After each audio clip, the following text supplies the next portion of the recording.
And welcome to week 7 of Driving Around Making Picks. I'm football handicapper Trey Carr. So week 6, we killed it. Great week for Trey Carr. And now that we have a good handle on the season and we're well above 500, we are now ready to pounce on week 7 here in the NFL. A lot of interesting games, and a term you may hear me use often this week is recency bias, which is a term that basically means that when a team excels or does really bad in a given week, that the public tends to think that that's the way they're going to perform for the rest of the year. And sometimes what it does is it throws the value of certain games out of whack just because of how a team did the week before. And I see several opportunities this week where we can take advantage of the public's misinterpretation of a team's value. So without further ado, let's get on with this week's picks. 4 picks this week, 2 in the 1 o'clock game and 2 in the 4 o'clock game. So our first pick in the 1 o'clock game is Carolina against Philadelphia. And I'm actually going to take Carolina plus the 5 points. Again, we talk about recency bias. I know Carolina lost last week. A lot of people may be writing them off. But truth of the matter is they were just one score away from actually winning and covering that game. They were down early, 17-0, I believe, but they came back, fought hard, and I think they'll do pretty well at Philadelphia this week. Also, Philly won last week, and I know they have their offense working pretty well, but I think this is an example where Carolina does just enough to keep it close. They may not win the game, but they'll definitely cover the 5 points. So let's take Carolina plus 5 over Philly on Sunday. Our second pick will be an over-under play. I will be taking the over-under in the Tampa Bay Cleveland game of 49.5 points.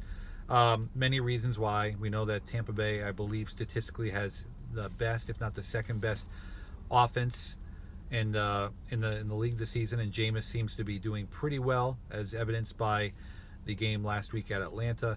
Plus Cleveland now with Baker Mayfield, though they might not be winning all their games, they're putting up a valiant effort, and I think last week's game against San Diego is one you could throw out. I think they come back, keep it close, high-scoring game. Let's take the over 49.5 points in the Cleveland at Tampa Bay game at 1 o'clock. Moving right along to our third selection, 4 o'clock game, I'm actually going to take Washington at home, giving 1 point to Dallas. Once again, let's talk about recency bias. Last week, Dallas crushed Jacksonville. So now suddenly the country thinks Dallas is good again. But I love Washington at home. I've taken them anytime I can this season at home. They obviously beat Green Bay. Last week they covered and beat Carolina. And I think this week they will beat Dallas. Maybe not by a lot, but they'll keep the game close and win in the end.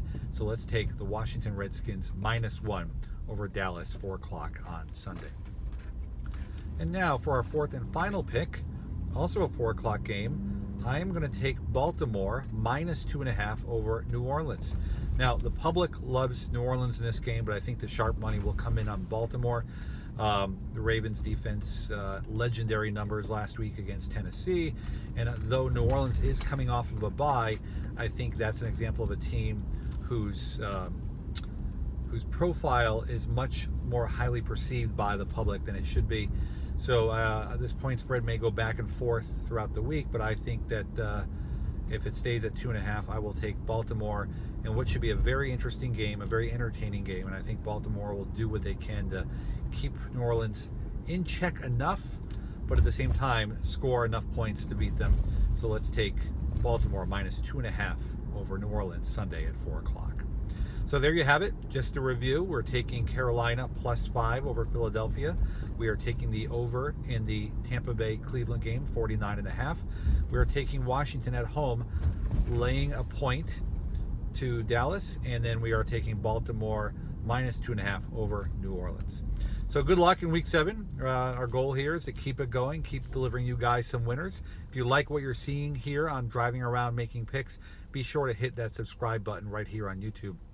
And we will be back next week for week 8 in the NFL. And in closing, as we say each and every week, will these picks get it done for you? And of course, the answer is you bet.